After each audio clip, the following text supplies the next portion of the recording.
Hello everyone, myself Dr. Gurmeet Singh, Professor, Department of Physical Education, Punjab University.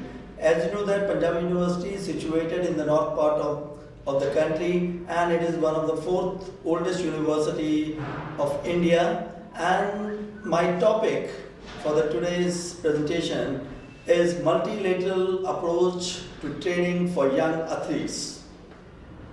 So dear friends, today my lecture on multilateral approach to training techniques for young athletes. Actually, the question arises, what is multilateral training? So it is to allow young children to acquire a complete set of fundamental skills to become first good journal athletes before they start to develop in a specific sports. So it is very important, very most important training principle for the children and youth. So the purpose of my presentation is to careful planning of training schedule and design so that the children should be encouraged to participate in the variety of sports, different sports activities, and develop a wide range of sports technique and skills. As you know that the young athletes who specialize in just one sports may be denied the benefits of varied activity by facing the additional physical, psychological, physiological demands from intense training and competition. So the overview of this presentation, the question of early sports specialization and year-round training is a controversial one. As you know that the proponents argue that it improves young athletes' chance of sports success and helps building winning program. Critics argue that the early specialization results in increased stress and burnout specialization in sports, and that might not be best suited for the child, increase injuries and decrease fun and satisfaction. Fun is very important over here when we are discussing on the multilateral approach. The fun is the most important part in this, which is in relation with the fundamental of training. So single sport specialization versus multi-sport specialization. So here the long-term athlete development models given by the Mayali. He recommends that all the sports be classified according to two categories for athlete development projects: early specialization sports and late specialization sports. So preconditioning, as you know, that is relatively a new buzzword in the world of sports training, and it is about training to train rather than training to compete. It is very important, training to train phase, which comes very early. So training to train phase is preconditioning your body so that you will be able to train, give your best during your competition period. So rehabilitation is also like preconditioning is new buzzword and describing the use of exercise that work on the major muscles used during the sports. So we can say that an ounce of prevention is better than a pound of fear. So no need of rehabilitation. Why not rehabilitation? So as you know that 80% of the children from 8 to 14 years of age consider sports as something very important in their lives. Moreover, three major reasons cited by the children to participate sports are improve skill and abilities, fun, and want to learn new skills. So as you know that Tudor Mokba, he is the great sports training scientist from the North America. He was the professor in the New York University. In his book Total Training for the Young Athlete, he given this stages: early childhood to maturation. For each development stage, there is a corresponding phase of athletic training. So he has given this initiation phase with he compared with the pre-puberty phase, then athletic formation with the puberty phase, and specialization during post-puberty phase, and high performance and maturation. So in early specialization and late specialization, you have seen that training to train, including the fundamental, the fun training is there. But in late specialization, there is a fundamental, start with the fundamental, then training to train, then training to compete, training to win, then retirement. But here it is only in early specialization, we have straightway start with the training to train phase and the training to compete. Very early we come to the training to compete phase. So nature versus nurture, it is a debate that will run for all aspects of life. Activity must be of fun and not overly technical, particularly for the under 12 years old. And you know that the former Eastern European countries, they used to follow such practice, and they ensured that all their young people were physically literate. What physically literate means, all children should be able to run effectively and jump and throw basically. So here is a quote given by the 11-year-old boy from the San Fernando Valley, California. He said that I stopped going to gymnastics and soccer because after a while it becomes like work, no fun, which I used to like it. So this is the quote given by the feeling of the 11 years old boy, that how he feel to doing specialization at very early age. So long-term athlete development pathway, we have to start with now this is very important discussion. We have to, all the school teachers, coaches, they must follow this long-term athlete development program. This pathway is so important. We have to start with active start, then fundamental 1, then learning to train, this is fundamental 2, then training to train, building the engine. Training to train, you have to building them, you have to develop your body first before entering into the competition period. So learning to compete is the challenge of competition. Then training to compete phase, this is the heat of the battle. And learning to win, consistent performance. Yes, you have to learn how to win consistently. And winning for a life, performing when it counts a lot. Performing, yes, you have to give your peak performance at right time. This is also very important. And retirement and active for life, dealing with the adversity, that after the retirement from the sports, how you live your life healthy, so that you have fun at that time also after the retirement. So this is start with the active start. As per the age, for the male 0 to 6 year, for the female 0 to 6 year. The main objective here in this phase is to make play and physical activity fun, exciting, and an essential component of daily routine throughout. And fundamental movements skill phase. This is the movement literacy. We call this phase the movement literacy phase, where you have to start fun, participation, and child-centered playful environment. Focus on general overall movement skills.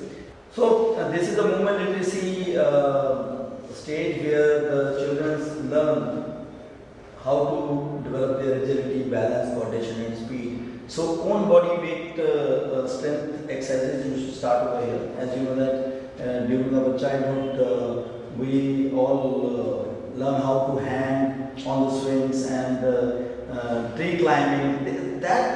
These exercises automatically develop your strength in your body.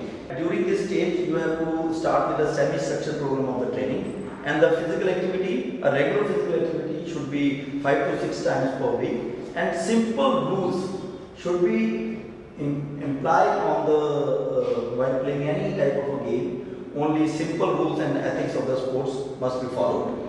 So this is the next stage is learn to train stage. Here it is the sports literacy comes, and fun is there, develop range of basic sports skills, then major focus on the skill learning and the movement mastery over here. You should start the movements, actually which type of a movement you should introduce during this stage, and own body weight strength exercises must continue, and introduce the ancillary exercises. For example, warm up, how you can start with the warm up, proper warm up before doing any type of physical activity, and thinking skills. Yes, psychological training also starts over here, and training to competition ratio should be 70 to 30%. For example, festival challenges. So mostly our emphasis should be on training, not on competition at this stage. So next is physical literacy stage comes. Physical literacy, as I told you earlier, that is ability to perform fundamental and specialized movement skills, and the knowledge, understanding, and ability to analyze sports and physical activities. So ABCs, run, jump, throw, gliding, buoyancy, striking, catching, passing, kicking, and these type of movement comes under the physical literacy. So the children should start these type of activity at this stage. So during this stage, you know that peak height velocity is very important part. What is the peak height velocity? It is the maximum rate of growth, or you can say growth spurt in the height, which tends to last between 2.5 to 3 years in most adolescents. So peak height velocity usually happens between the age of 12 to 15 for the males and 11 to 14 for the females. So it is very important during this stage. Your diet plays a very important role. So all the parents and coaches must follow the proper instructions that what type of a diet be given to the athletes during this stage, so that they can reach the maximum their peak height velocity. do the different type of weight training so that you know the techniques of lifting the weights. And training ratio now here we have increased the training to competition ratio is 60 to 40%. So training to compete phase, this phase is very important because this is what you have developed, and after developing what you have given in the competition, fun is there. So fun going on continuously throughout every stage until the retirement, fun going continuously means variety of physical activity should be introduced in every phase, and fine tune the engine, fine tune your body should be fine tuned, and the developing advanced sports specific skills. Event position specific physical conditioning is required over here. Event positioning specific technical and tactical preparation. Tactical preparation is very important. As you know, the tactics is it is an art of competing. How you how you compete yourself with your opponent is very important over here. So optimize ancillary capacities and advanced mental preparation skills over here. So training to win phase continues over here. Maximize and integrate all physical and technical capacities. Further development, advanced technical, tactical, mental capacity should be introduced over here. And focus on recovery and regeneration. Recovery and regeneration is very important during this stage. And here now the training and competition ratio. Training is 25% and competition ratio is 75%, 25 to 75%. Now more competition you have to participate, your athlete will participate in more competitions. So this is Active for Life, and what I am doing with the children in the South Africa. This is my photograph with the black students, the school for the blacks in the South Africa, and I was teaching Coco over there, the students over here. And this is in my university. I am playing, still I am playing very active in football and other activities with my students. This is my two students. This is, I have used my multilateral approach to these students. One is Mr. Rajpal Singh. He was an captain of Indian hockey team for in 2011, 12, and he won major championships for the country under his leadership. And another one is young budding golfer Adil Bedi. So Rajpal is a former captain, as you know that he started hockey at the age of 12. He participated in track sprints, events and badminton at high school level. So he is multi-sports athlete. What I am showing here that our captain, Indian hockey team captain, was also multi-sports athletes at his age. He hadn't started the hockey directly. He starts other sports. He is active in other sports, participate at high school level, badminton, and he was the fastest hockey player with and without ball in the country. So Adil Bedi, he started golf at the age of 4. He is very young and he is now 14 years of age at present, and he slowly climbed up the ladder by finishing 9th in the All India Golf Union Championship merit list.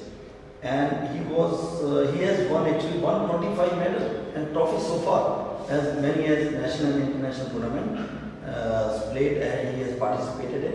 And apart from playing all over in India, he played in Australia, Hong Kong, Kuwait.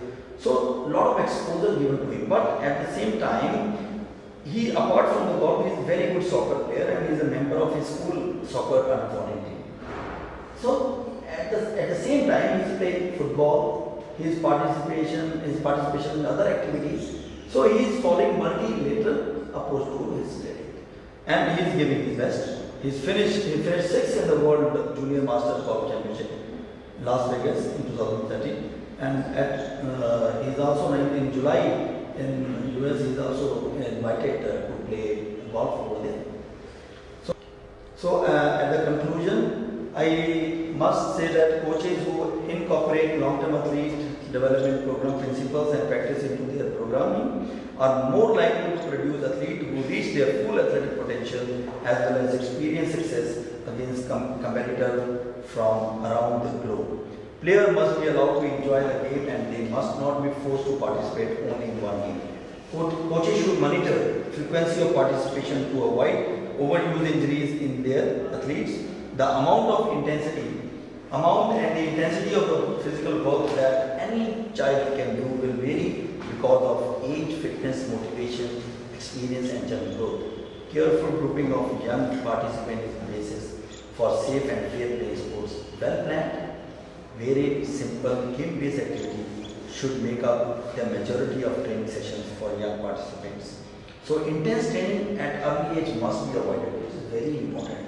I must emphasize this thing on my presentation at last, that intense training in early age must be avoided, and multi-sports must be done at early age according to the interest of the child. And participating in multi-sports also allow them to see if they are talented in another sports, and less stress on the body. Overall, athleticism increases, gain more friends and social interaction, and there is less pressure to be perfect. So earlier we can say train hard, win easy. Now train smarter and win easy. So my dear friend, just play, have fun and enjoy the game. Thank you very much for being patient.